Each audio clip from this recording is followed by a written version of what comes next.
Amen. Alléluia. Nous servons un grand Dieu. J'ai l'impression de trouver ici un tout petit Dieu.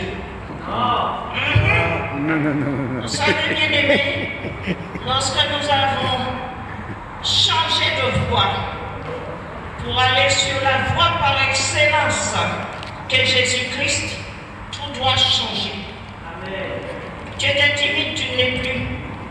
Tu ne savais pas danser, tu danses. Tu ne sais même pas comment tu fais, mais tu danses. Alléluia.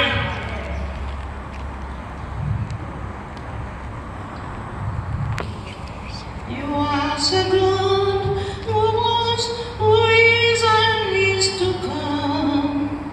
Jesus, Jesus. And in you I trust, my life in your hands. Jesus, Jesus. You are the miracle walking God. You are Yahweh. You are Yahweh. You are Yahweh.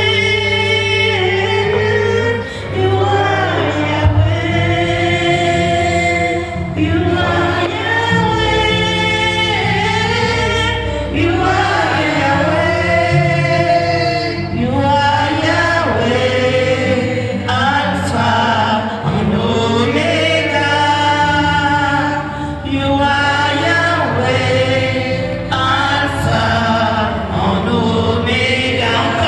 You are Yahweh. You are Yahweh. You are Yahweh. You are Yahweh. You are Yahweh. Alpha and Omega. You are Yahweh. Alpha and Omega. Encore une fois, you are Yahweh. You are Yahweh. You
Alléluia.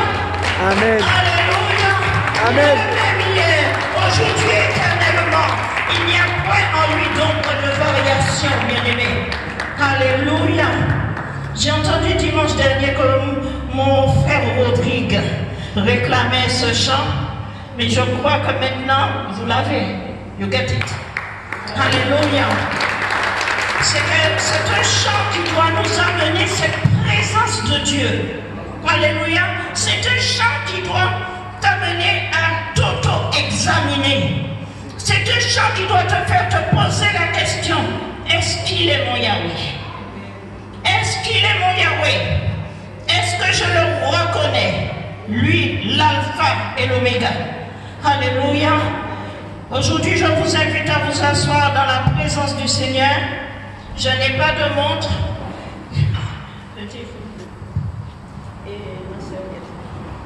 Mais je voudrais simplement aujourd'hui vous donner une plus ample partie de mon témoignage. J'ai commencé le dimanche dernier, l'autre dimanche, en vous disant que Je suis née en Guadeloupe, mais je vais vous donner une précision, je suis fille et petite fille d'esclaves. Mon père a été un homme affranchi. Et après son affranchissement, mon père est devenu douanier. Le petit esclave qui ne savait ni lire ni écrire est devenu un douanier en Guadeloupe. Alléluia. Donc des deux côtés, je suis enfant et petite fille de douanier. Du côté de ma mère, mon grand-père était douanier aussi. Alléluia. Mais voilà-t-il pas que... Vous savez, la Bible nous dit, avant que tu ne fusses dans le sein de ta mère, Dieu te connaissait déjà. Avant même ta conception, Dieu t'avait déjà lui conçu. Alléluia. Ce qui fait que, avant mes 4 ans, je n'avais plus de parents, ni père, ni mère. Nous étions 3 enfants. Nous avons été séparés comme des chiots. Alors, un enfant est resté en Guadeloupe et 2 enfants sont partis en Martinique, du côté de la famille de ma mère. Mais j'ai grandi en croyant que l'homme et la femme qui m'élevaient étaient en fait mes parents. Je voyais bien qu'il y avait un décalage quand je voyais les parents des autres enfants. Parce que je voyais que les miens, ils étaient drôlement vieux, ils étaient âgés. Et vous savez, parce que, en fait, le grand-père, on l'appelait papa, et la grand-mère, on l'appelait maman. Donc pour moi, c'était papa-maman. Et pour mon frère aussi, qui est avec moi, je suis la seule fille. Les choses ont commencé très bien, parce que nous avons d'abord été chez une amie de ma mère, et cette amie de ma mère, elle prenait grand soin de nous. Mais ne voilà-t-il pas que les douanes françaises ont demandé que les enfants soient à un même endroit, c'est-à-dire chez la personne qui avait été désignée par le juge des enfants de Pointe-à-Pitre, c'est-à-dire chez le père de la mère, c'est-à-dire chez mon grand-père maternel. Et donc, à ce moment-là, pour percevoir l'argent de la douane, mon grand-père nous a rapatriés chez lui. Mais bien aimé, le temps de bonheur a été vite fait terminé.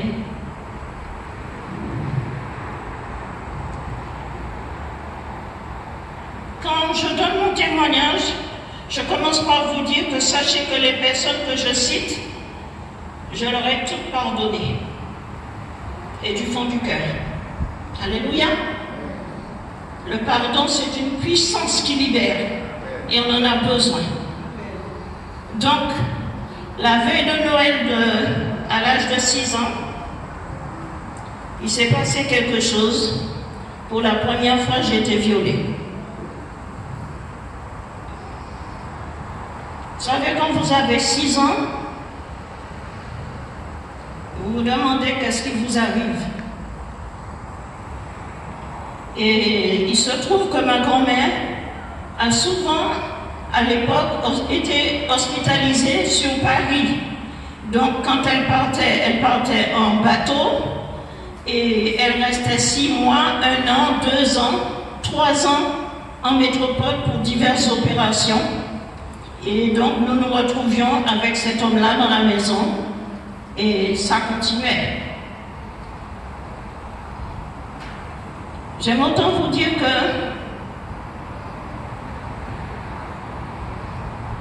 en moi a grandi à cette époque une espèce de haine. Et quand je vous dis haine, je ne sais pas si vous avez connu la même haine que moi j'ai pu connaître, mais une haine profonde. Donc j'étais à ce moment-là devenue une sauvageonne qui allait grimper aux arbres, qui montait sur le toit de la maison pour qu'on ne me voie pas, qui fuguait, qui allait dormir sur le toit de la cuisine jusqu'à ce qu'un jour je roule du toit et que je tombe dans la falaise qui était derrière. Mais j'étais devenue très, très endurante. On pouvait me taper, on pouvait me lancer des couteaux, parce que c'était l'habitude de ce monsieur, de nous lancer des couteaux. J'ai sûrement pas mal de cicatrices, j'en ai beaucoup à la tête, j'en ai sur la cuisse bien visible. Donc là où le couteau atteignait, il se plantait. Je me souviendrai toujours de ce jour où j'ai reçu ce coup de couteau à la cuisse. Le couteau est rentré jusqu'à l'os et ça a fait... Et là, je me suis dit, comment je vais l'enlever? J'avais 10 ans.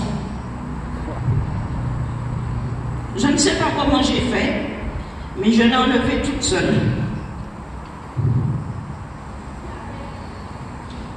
Vous savez, bien aimé, il n'y a qu'une chose qui m'intéressait, c'était de bien travailler à l'école.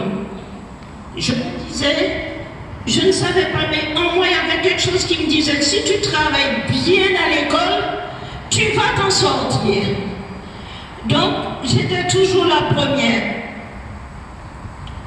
Et quand j'arrivais avec un devoir où j'avais 20 sur 20, cet homme froissait le papier, le jetait et me disait, comment? Je ne pas 25 sur 20.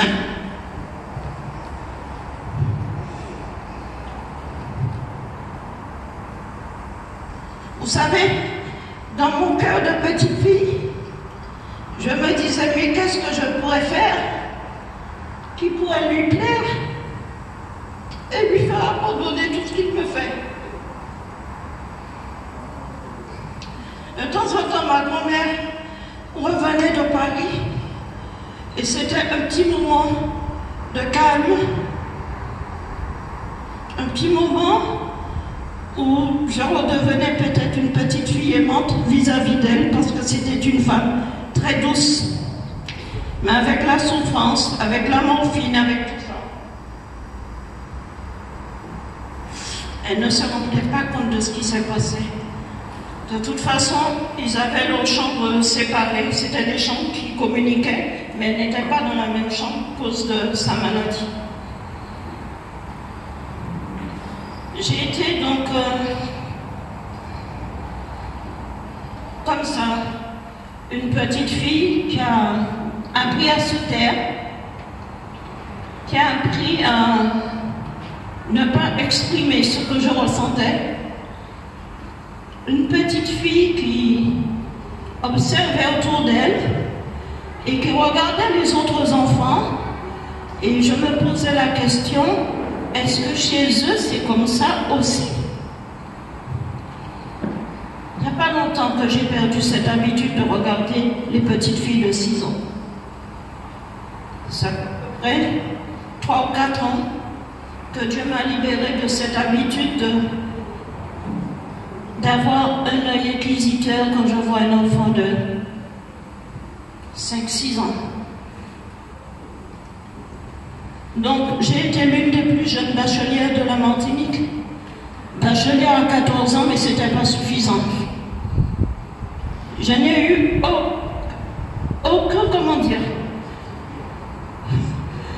aucune félicitation chez moi. Ou t'es fait mieux quand même.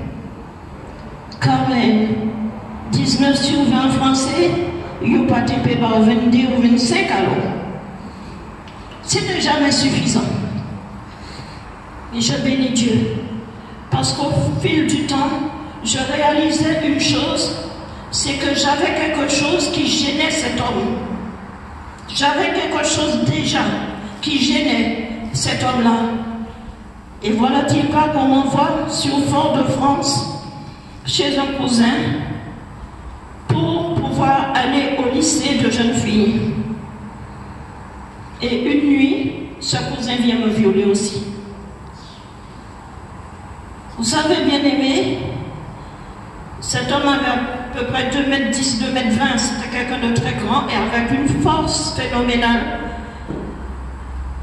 Et ce jour-là, je me suis dit, je vais bientôt m'en aller. Alors, après donc avoir passé certains examens, je me suis dit, bon ben je vais passer un concours et je suis rentrée en tant qu'infirmière à l'hôpital psychiatrique de Colson. Mais même en étant à l'hôpital psychiatrique, j'avais l'impression que cet homme viendrait. Donc un beau jour, je n'avais toujours pas 21 ans, la majorité étant 21 ans, j'ai signé des papiers à sa place avec l'ancien Bumidome. Et à cette époque, le Bumidome vous faisait passer par New York. À New York, j'ai fugué. Je suis descendue de l'avion, j'ai fugué. Encore une fois. Et là, à New York, je me suis dit, qu'est-ce que je peux faire? Mais j'ai quand même trouvé du monde pour m'aider. Mais j'avais toujours cette sensation, il va me retrouver. Donc, quand j'ai eu 21 ans, je suis partie sur Paris. Quand je suis partie sur Paris, j'étais en région parisienne, à Puy-sur-Auge, à côté de Meaux. J'ai encore fugué. Je suis partie à Lyon. Et arrivée à Lyon, je ne sais pas, je me suis sentie beaucoup plus en sécurité dans cette ville. Et donc, je suis allée à l'hôpital cardiologique qui est en construction, mais ils allaient embaucher du personnel et je me suis fait embaucher là-bas. Mais Dieu a permis que peu de temps après, je rencontre mon époux. Bien-aimé, entre-temps, ce que je voudrais vous dire, de tous ces viols sont née une fille, qui est ma fille aînée. Et cet enfant-là, je voudrais vous dire, quand il arrive des choses difficiles pour une femme, c'est vrai, on a tendance à haïr. Mais Dieu m'a donné un amour incommensurable pour ma fille aînée. Vous savez, comme ma fille aînée m'appelle, « Allô Maroun, ça va ?» Je lui dis « Oui ma chérie, oui mon bébé, ça va ?» Mais c'est comme si, quand je ne vais pas bien, elle le ressent. Et ce sur quoi je vais témoigner aujourd'hui, avec la grâce de Dieu, c'est par rapport à la maladie. Par rapport à tout ce que j'ai vécu, j'ai développé ce qu'on appelle les maladies auto-immunes. C'est-à-dire que mon corps fabrique des anticorps contre lui-même. Ce qui fait que je me suis beaucoup retrouvée à l'hôpital. J'ai beaucoup subi d'interventions chirurgicales. J'ai 500 agrafes sur la colonne vertébrale, le sternum et les côtes. Sur ça, je descendrai peut-être à 90 cm de haut. Mais Dieu a permis que j'ai quand même 4 enfants. J'ai 4 filles.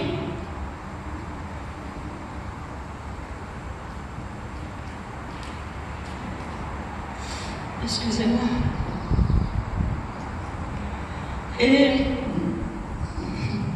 mon mari était quelqu'un d'alcoolique. Et un jour, je surprends mon mari, il se trompe. Au lieu d'aller mettre le bébé dans le lit, il va vers la fenêtre et il ouvre la fenêtre. Et je lui dis, qu'est-ce que tu fais? Il me dit, je mets la petite au lit. J'ai fait que le tirer. Et à partir de là, nous nous sommes séparés. J'aime autant vous dire, bien-aimé, mon époux est décédé il y a 8 ans. Il y a 8 ans de cela, Dieu a permis que ce soit moi qui soit présente, que ce soit moi qui m'occupe de ses obsèques. Et ce matin, j'ai eu un appel de ma belle-mère. Elle a 98 ans, c'est une métropolitaine, et elle me dit, ma fille, je t'aime, je t'aime, je t'aime, tu me manques. Et je me suis dit, c'est surprenant, parce qu'au départ, elle n'a pas voulu de moi en tant que négresse, et maintenant, elle a 98 ans, elle m'appelle ma fille. C'est pour vous dire que lorsque quelqu'un ne vous aime pas, priez seulement. Portez cette personne devant le Seigneur. N'ayez pas de haine pour elle. Ma tante, qui était présente quand ça se passe en Martinique, avant de mourir, elle m'a appelé pour me demander pardon. Je lui ai pardonné, parce qu'elle m'a dit ouvertement, je savais pourquoi ta mère était partie en Guadeloupe. Elle était partie pour les mêmes raisons que toi tu es parti. Donc l'affaire avait commencé avant moi, par ma mère. Et mon frère aîné était aussi le fils de mon grand-père. Et donc, quand elle m'a dit ça, je lui ai demandé pourquoi moi tu m'as laissé. Elle m'a dit c'était mon papa. Je devais le défendre. Vous savez, ça m'a fait mal sur le coup. Mais après, j'ai pardonné son ignorance.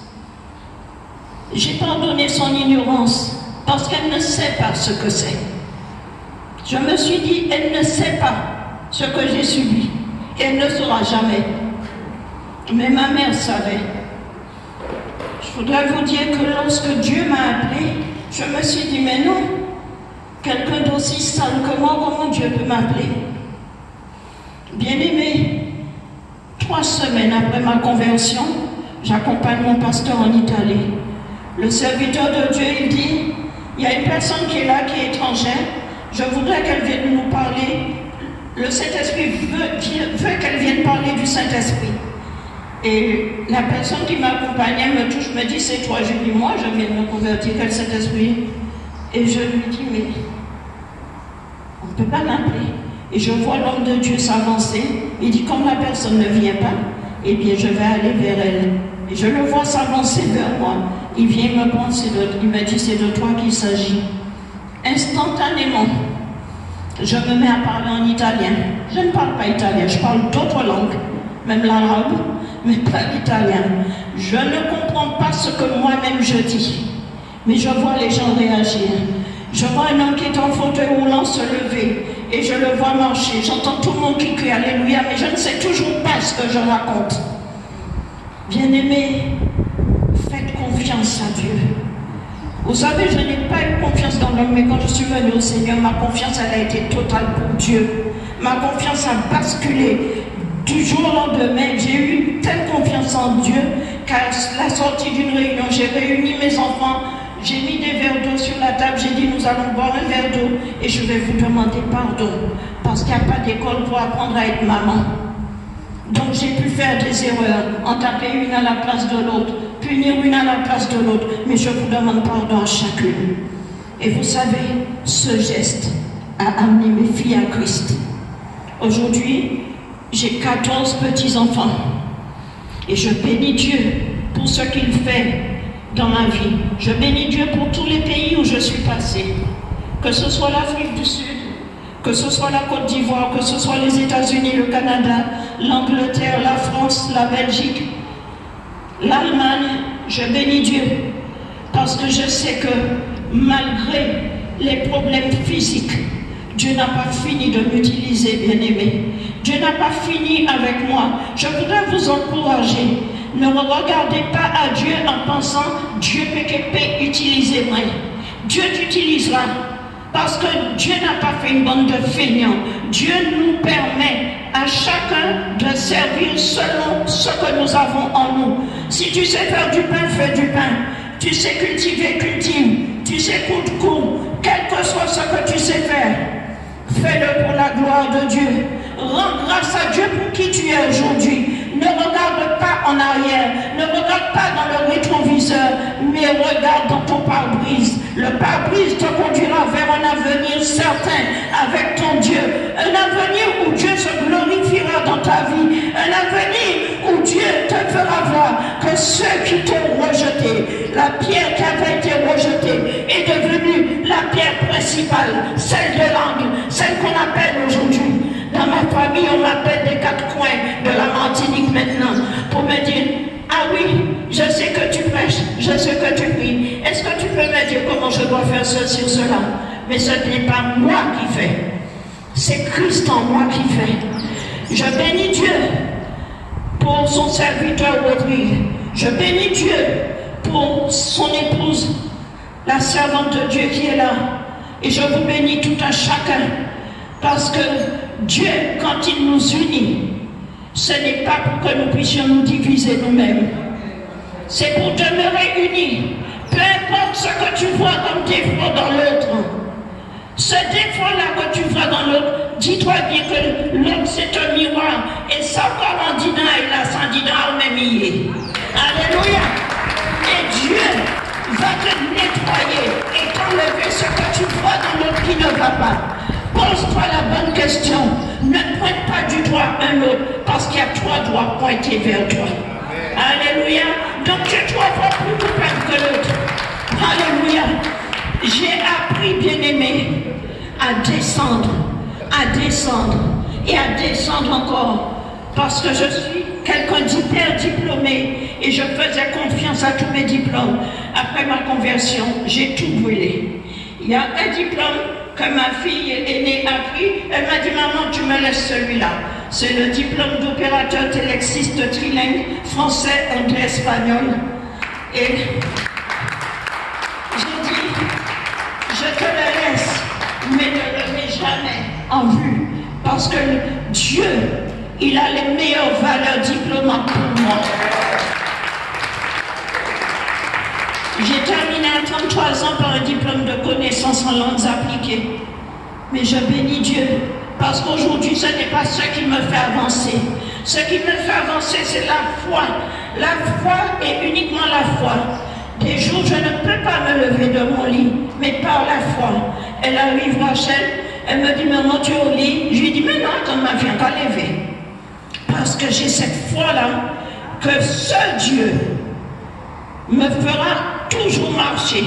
J'ai ma canne dans la voiture, j'ai le fauteuil roulant chez moi. Je ne peux pas voyager si je n'ai pas le fauteuil, parce que c'est signalé dans mon dossier en France.